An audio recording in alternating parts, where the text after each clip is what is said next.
Hello and welcome. I'm Kenzie. And I'm Carli, and this is Ask a Therapist.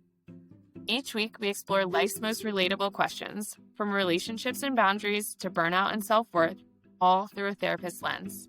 We're licensed therapists, but this isn't therapy. It's a place for insight, reflection, and a little humor along the way. Your questions, our insights. Ask a Therapist. This podcast is intended for entertainment and educational purposes only. The content shared should not be considered a substitute for professional mental health care, diagnosis, or treatment. We strongly encourage listeners to seek help from a licensed mental health professional for any personal or psychological concerns.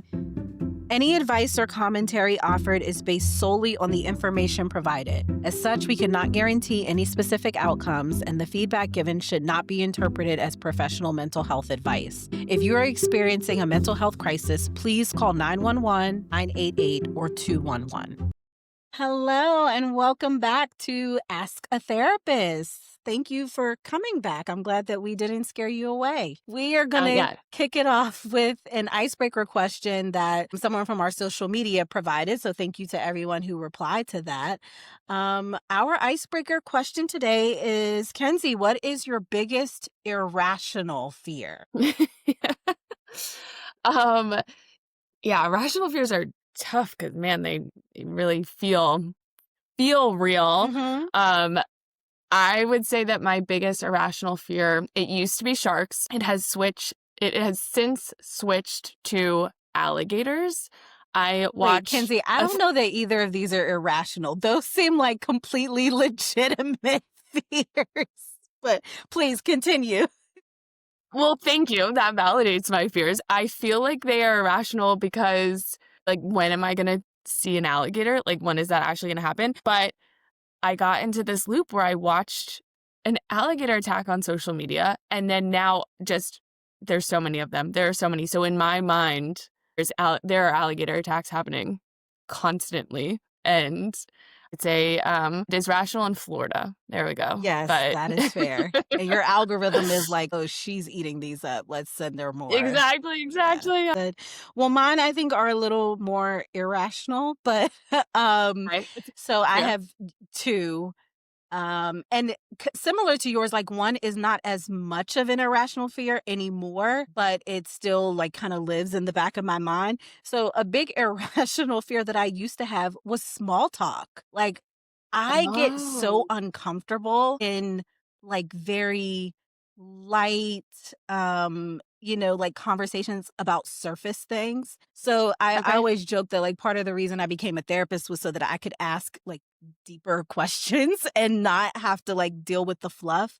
But when I think about like, I'm an introvert. So when I think about being in a room full of people and having to kind of like maneuver and have like light conversation and like jump in and out of conversation, like it is so draining for me that I used to just completely avoid it. But I will say that over the past few years, I do think it's something I've improved upon because like trying to build rapport with clients does require a certain amount of small talk, So anyone who has spent, any time with me knows that I will bring up the weather. That's my favorite go-to, like it's just like the one I always keep in my back pocket.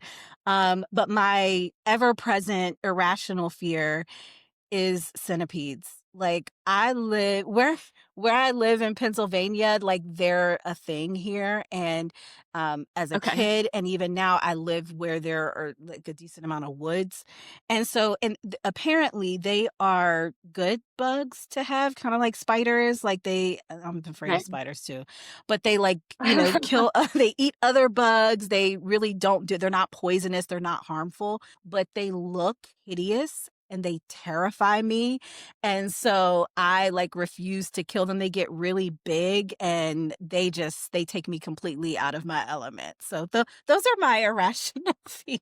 Oh my gosh. Okay, wait, those are really good ones. The small talk is so interesting. I feel like a lot of people probably can relate to that too and probably haven't thought about it in the sense of like, okay, this like an irrational fear. And I'm just thinking about you saying like I really improved upon it. I'm thinking about our episode from last week and talking about confidence and how that's like a skill that you can improve on too, but how like something that just feels so scary and so draining is like, that's so fair. Yeah. So Yeah. I think most people are like public speaking. And honestly, I would take public speaking over small talk, which Over might small sound talk. a bit nuts, but yeah, that's how much I disliked it.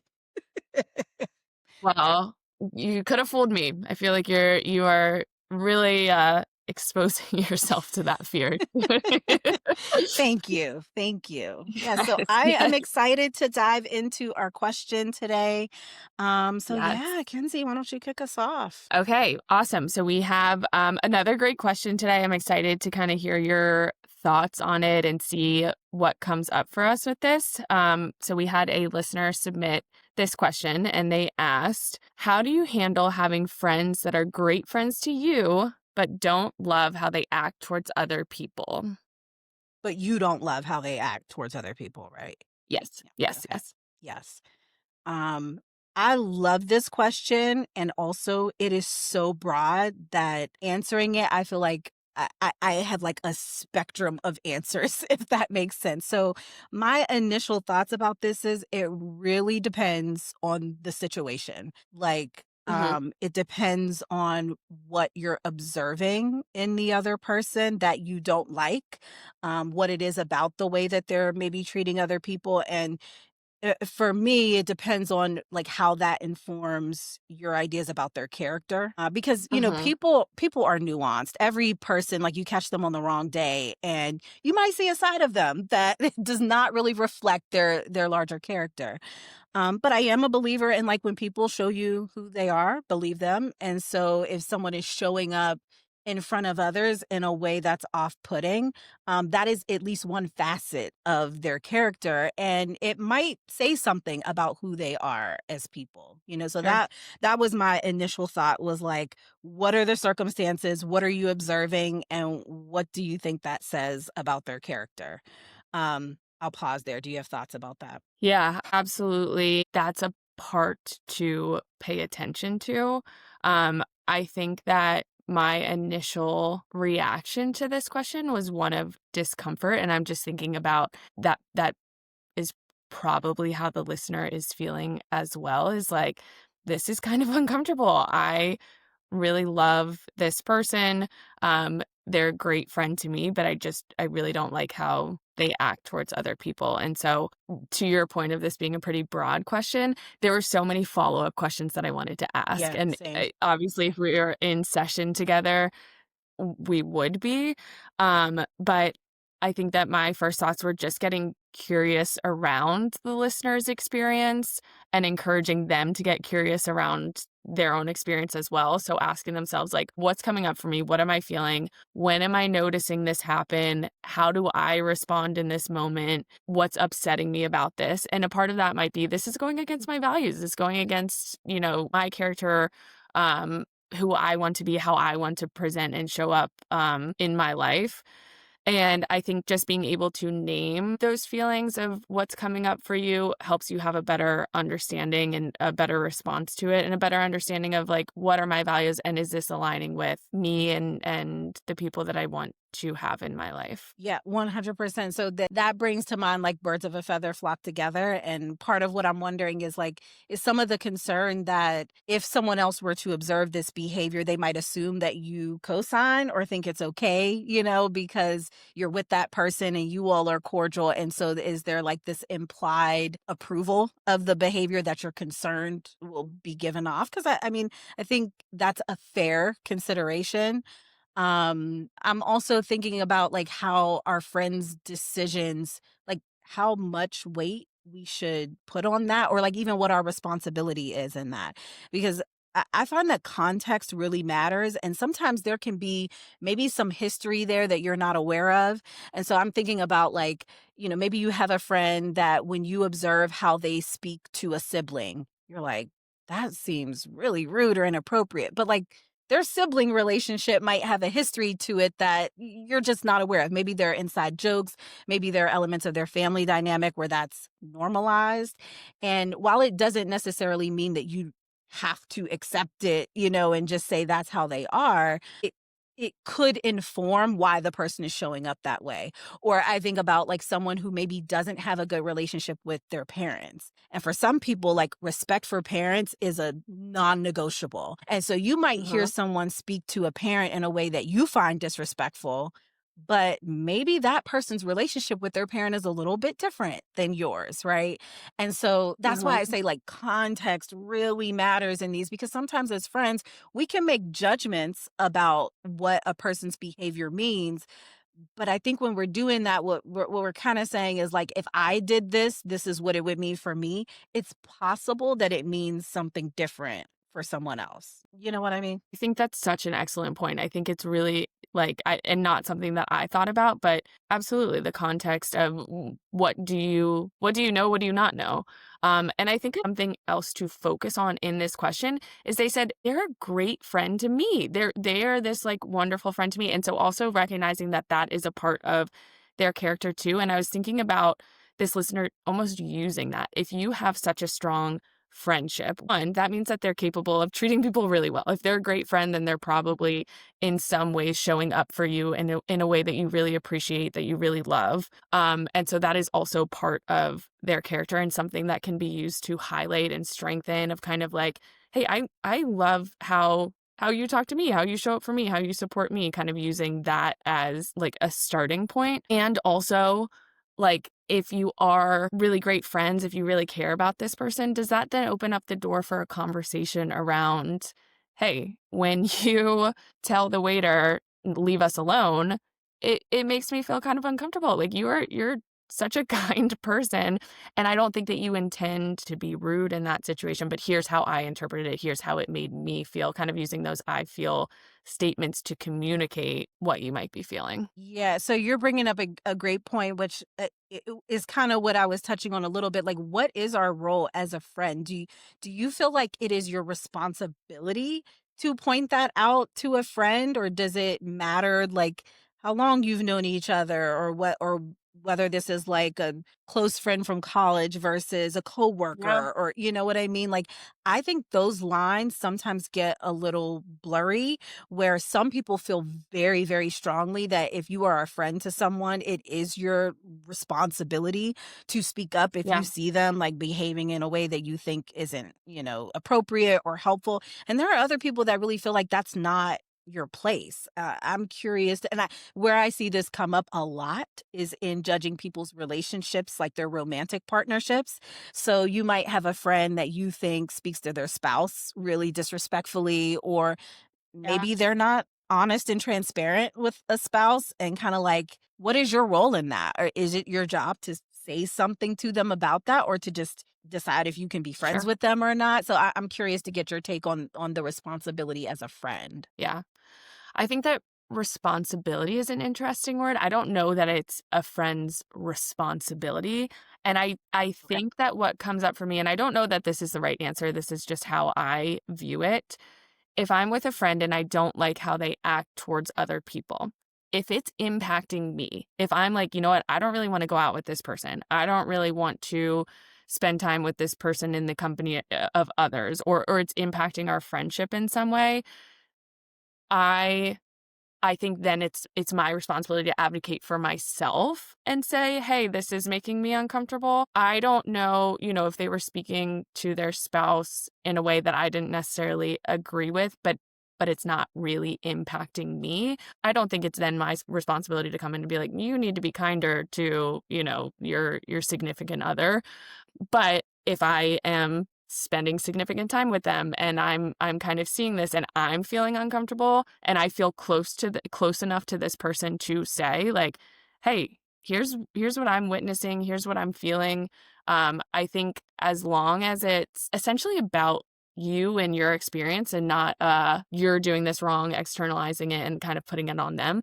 That's my initial thought to that. I don't know. What are your thoughts? Yeah, I could see that. I think one of the things that comes up, for me is like, what if it doesn't affect you, but to your point, it goes against your values? Maybe you feel this Yeah, sure. person is prejudiced, they're racist or sexist or whatever the ist is, and you're noticing this behavior, but it's not necessarily directed toward you. Like, Sure. then what position does that put you in? And I think there's eh, for some people, when you say friend, it means something very specific. But I think we can have like associates, we can have people we're cordial with, we can have like very, very close friends. And it kind of depends where people fit on that spectrum. Because what I would be cautious about is I don't think I can only maintain friendships with people who agree with me on everything, right? Like Yeah. if you think about how Mhm. small that then makes your world, if you can only consider someone a friend if they share all of your same values, I just feel like that you're probably limiting opportunities to really learn from other people. But maybe that person isn't a close friend. Maybe they're an associate. Maybe there's someone that you feel comfortable, I don't know, going to dinner with or grabbing a drink with, but it's not necessarily someone that you would invite into your home. So I think Right. that word friend just kind of means different things to different people. Uh, And so yeah. you've got to kind of decide how comfortable you are, how close you can get to this person without feeling like it's now like this difference is maybe impeding on our ability to be friends. Does that make sense? Yeah, absolutely. And I think that then goes kind of back to that point of what is coming up in this dynamic? What are your values? If somebody is going against your values in a way, if they're acting towards people in a way that you really are saying like this, I'm not comfortable with this, I'm not okay with this. This is something that I need to set boundaries around. I need to kind of step back from, step away from. Yeah, I'm glad you brought up the word boundaries because I was thinking about boundaries versus ultimatums and just even the whole concept. Like nowadays, people will just ghost someone. Like you can say something someone doesn't like and you may never hear from them again. And so I am curious around this. Like, do you have to tell someone I didn't like this and therefore I'm backing away? Is it ever appropriate to give Right. an ultimatum? And how do Right. you implement boundaries with friends where you're like, okay, I maybe don't want to end the relationship, but I don't want it to be maybe as close or as intimate as it's been in the past, you know? If I'm honest, I probably encourage people to have the conversation more than I'm willing to in my real life.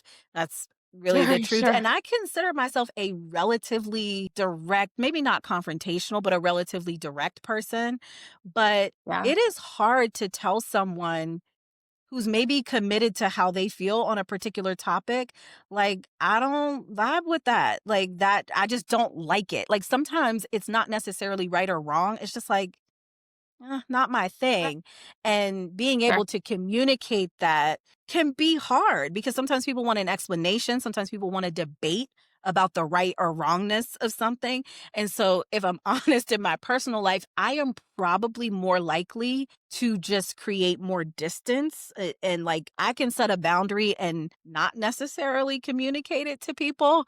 But Uh-huh. in my mind, Uh-huh. I'm just like, okay, we're not going to talk about these topics. I'm probably not Right. going to see them more frequently, than I have in the past. And Right.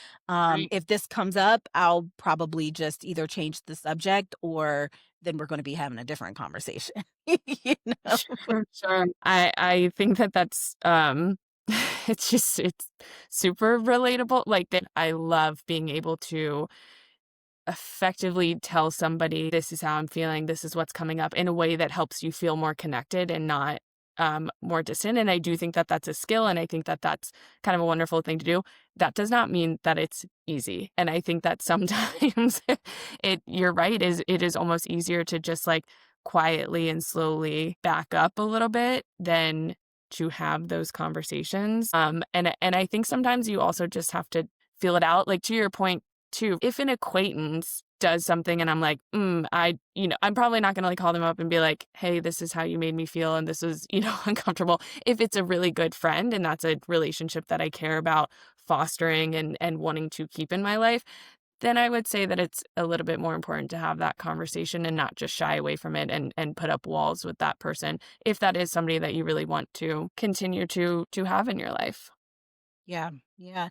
Now, what do you think about when it comes to social media? Because, like, Mm, friends or followers or whatever you want to call it, like, I will acknowledge there were some times, I hope that I have scrubbed them from the internet, but I'm not sure that I have. I am sure I have found myself in some debates with some, Facebook friends, sure. the early 2010s and, 20 teens. I had a lot of time and energy for that. I have since backed away trying to fight those battles on social media.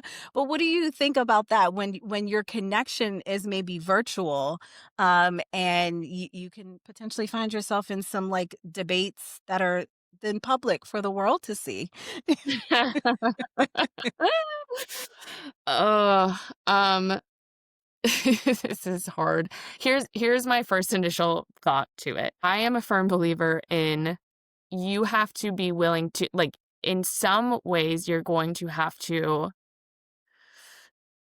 connect if somebody's going to hear you, if they're going to be able to really hear what you have to say and be willing to open up to it, there's got to be some type of connection. Like there's got to be something where they are feeling like maybe also feeling heard and understood. And I think that that is so much easier in person. If you were sitting down and having a conversation with somebody about something, there's that human relational experience that's happening, that is difficult to eh, find online. I think that it is so much easier to other people online. It is so much easier to not view them in a relational human lens. And so I think that, in some ways it might feel like a release. It's kind of like, all right, I'm getting all my thoughts out and I'm angry and I'm upset or I'm just feeling so much pent up like I would just wanna say this, but I don't know that it feels as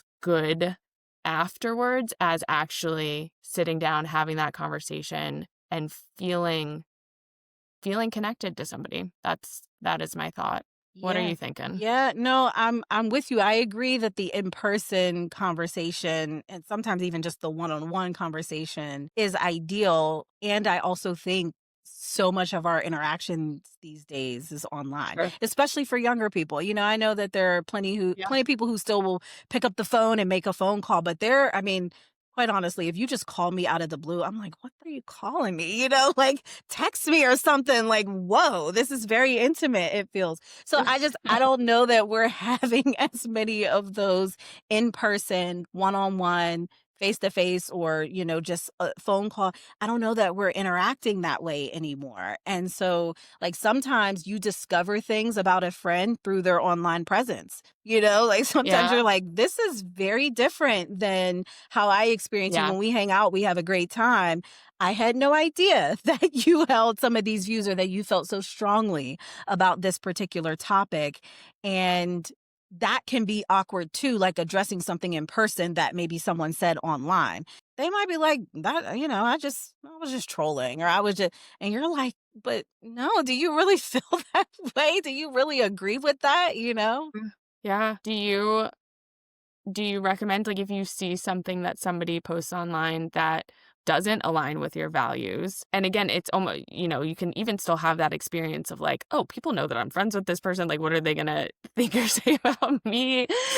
How would you navigate that situation? One, maybe for a younger crowd that is like, I'm not having this conversation in person. Maybe I do want to comment or message them or something. How would you recommend navigating that? And two, how do you if you see something, do you say something in person? Like, how do you approach that? It really depends on what it is, but I feel very good about the distance that I've been able to create for myself between like my attachment to just social media and online presence.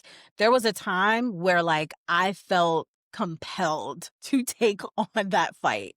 Yeah. It felt Yeah. a bit like advocacy, it felt a bit like maybe defending my own reputation, like you said, of I'm associated with this person, or we have several pictures together, or this and that, and they are acting a fool online. And like, I don't want to be associated with it.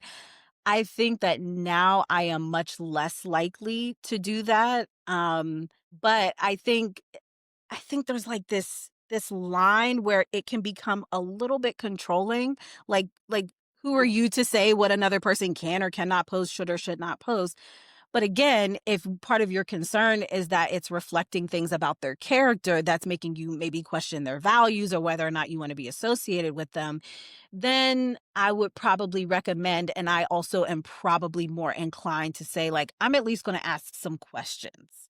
Okay, so I may Yeah, not try to jump yeah. into it and tell them, like, I saw what you wrote, it was completely inappropriate, or I saw what you said to so and so, but I might be curious with them, which is a great therapy tool, be curious about, like, what was going on there. And yeah, I was kind of confused as to why you were taking that particular tone or what you were getting at. And even my questions, if I'm honest, can have a little bit of a bite to them. Like I can remember being on social media, like, what exactly do you mean by dot, dot, dot? And it's like, trying to find ways to ask questions. You might actually get like an answer, and you're much more likely to get in like a thoughtful, reflective answer if you're genuinely being curious. So I think that's what Yeah. I would recommend is before you like jump on it or decide or form some sort of decided view on it, maybe ask a question or two in person if possible or one on one, and then decide, what you want to do based on the answer. But I don't know. What do you think? What do you do? Love that. I think that it's so important, as soon as you said get curious around it, I started laughing just because it is you will hear us say that a lot probably on this podcast, but it is so important. And I think that's when I was talking about the human connection, like relational piece, being curious with somebody allows for that. And I think that it's such a good piece of advice for people to take is it's okay if that instinct is to advocate and that and to feel upset and to feel angry, and maybe you do then learn, okay, what am I feeling, how's this coming up, maybe I do need to take a step back, take a deep breath, and then get curious around it. And if you get curious around it and you're like, this really isn't aligning with my values, that's important to know, and in that way kind of make that decision. So yeah, I hope that people can take that not just in this context, but in so many different contexts of their life, of noticing how they're feeling, kind of naming the emotions, what's coming up for them, and to use that skill of being curious and asking questions around it. Yeah, that's completely fair. I I have one other thing that I kind of want to throw in there. What about Yeah. it's related to this question, but what about when you are maybe you're getting to know someone or you share a mutual friend and you don't like the way that they treat someone that you care about. So maybe a sibling's friend or their close friend, you have a close friend and they're 'cause I think that maybe changes it a little bit for me, but I'm Yeah. curious to know what you think. Yeah. I think the protective instinct is so real. Yeah.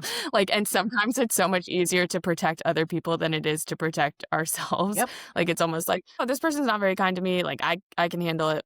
You're not being kind to my husband?" Like, I'm much more much more emotional around that. Ye What are your thoughts on it? Yeah, all of my, restraint and ability to be curious, like, it is so much harder for Yeah. me when it's being directed towards somebody I care about, or even a group Yes. that I feel is, like, underrepresented or marginalized or, doesn't hold some area of privilege. Because then it starts to get into that advocacy side for me, and I Uh-huh. can be very protective and, to your point, much more forgiving of, like, "Okay, you did that toward me, like, whatever, that can roll off the chin." But, something related to my family, my daughter, it then the gloves are I'm gonna acknowledge that's not a strong point for me, and all of that grace and understanding and curiosity that I may have in another situation that I may be able to Yeah. offer a client who's saying the same things, I'm gonna be hard pressed to do that, just know it. So, I think knowing our own Yeah. limits and boundaries, I think that in this Yeah. conversation around boundaries is, like, so common now that I think people kind of misunderstand a little bit in terms of what boundaries actually are. But, Mhm. being aware of where your line is and where you kind of like anything outside of this it's going to be a different situation. That's important. I like the definition of boundaries as, and I don't even know, I can't give credit to whomever it came from, but it being the distance at which I can love you and love myself. Yeah. Yeah. Because I think sometimes we take boundaries as ultimatums or like, you should behave Yes. this way because it makes me feel Yes. comfortable. No, no, no. We don't have control over the choices that other people Yeah. make, but we have a choice as to our distance from those people based on the choices that they make. And so that is one area for me where I know I'm not going to show up as my most curious, empathetic, gracious self. I'm probably going to be a little more defensive, and there's probably going to be a little bit more bite to my response. Sure. Sure. But I love that, and I appreciate you saying that because I think it's like it it's so validating for so many people that also feel that, and, like, the fact that it's a normal response to have, and, of course, we would love to always be the best version of ourselves, and we're not always going to be, and so, having people know and accept that too, and then, okay, to your point, I know what my boundaries are. And I love that you said that about boundaries. Just a quick, like, little chime in on that. I always tell clients, we do not set boundaries for other people. Like, we don't say, this is my boundary for you. You set boundaries for yourself. So you cannot control what other people are going to say, do, think, act, etc. But you can set boundaries for yourself around, here's what I'm comfortable with, here's what I will tolerate, and act on those. So I think that's important. I'm glad that you brought that up. Agreed. Agreed. What did we miss, Kinsey? Anything we didn't cover that you wanted to get to? Um, I guess to summarize for this listener that's struggling with this, one, it is a difficult position to be in. I think if anything from our conversation today, it's probably kind of obvious that, like, there's a lot of nuance to this. There's a lot of different factors that go into this question, and probably why they're feeling so stuck on it and confused as well. And so just assessing, like, all right, what is coming up for me? Can I have a conversation around this? Where do I kind of draw that line?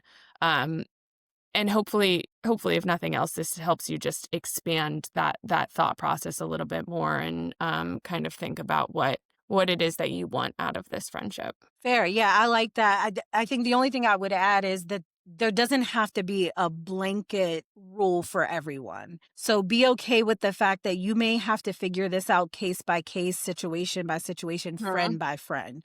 I think it gets a Mhm. lot harder when you start setting the rules of like, well, if you don't act this way towards other people in all circumstances, this is what I'm going to do. Because then you're going to find yourself maybe at times caught where you're like, okay, this is what I said I was going to do, but I don't know that that's really appropriate in this situation. Yeah. So being Yeah. okay with kind of the nuance of it may not be the same with everyone. And there may be some people that you have a little more grace for than you do others. Like maybe someone who isn't as informed on a topic, or maybe a younger person where you're like, Sure. okay, I recognize that, I'm not loving this behavior, but they're still learning, they're still developing. I can maybe have a little bit more flexibility there. So doesn't have to be the same for everyone. Take it case by case, assess how it aligns with your values, and then set your boundaries accordingly. Yeah, I love that. I think that this question especially, and your answer right there, is just, that's real life. It's not it's not always going to be crystal clear, and so you have to navigate and learn as you go too. So, we appreciate this question. I think it is good for, just me, and hopefully Carly, you too, to reflect on as well. Yeah, absolutely. I'm glad that they asked. And I hope that we offered something a little bit helpful in navigating that situation. And if you want to write back in and give more details so that we can have like more specific answers, I'm for that as well. If you're like, no, listen, Yep. this is what they did, send it to us. We'll Yeah. we'll, we'll add a little extra sauce to it. Love Yeah. Follow-up part 2. Love it. Yeah. All right. Well, thank you so much, everybody. We're looking forward to touching base on another question next week. Yeah. See you soon. Take care. That's it for today's episode. We hope it gave you something to reflect on, or maybe even that aha moment.